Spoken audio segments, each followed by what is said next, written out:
పీపుల్ని అవాయిడ్ చేస్తున్నాం వాల్స్ కట్టి.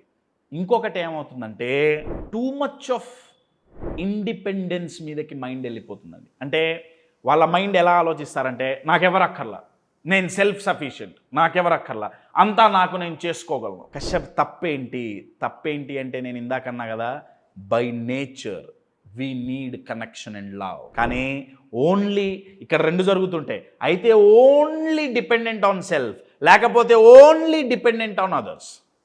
ఓన్లీ డిపెండెంట్ ఆన్ అదర్స్ డేంజరస్సే, ఓన్లీ డిపెండెంట్ ఆన్ సెల్ఫ్ డేంజరస్సే. లోన్లీనెస్ రావటానికి కారణం వీళ్ళు రెండే అండి. అయితే మన మీద మనమే ఆధారపడటం, ఇంకెవరిని పట్టించుకోకపోవడం, ఇంకెవరి గురించి ఆలోచించకపోవటం, లేకపోతే ఓన్లీ అవతల వాళ్ళ గురించి ఆలోచించి అసలు మనల్ని మనం పట్టించుకోకపోవటం, ఈ రెండు ఇబ్బందే. కానీ ఈ రెండింటినీ బ్యాలెన్స్ చేస్తే self priority important, self acceptance important, self love important at the same time.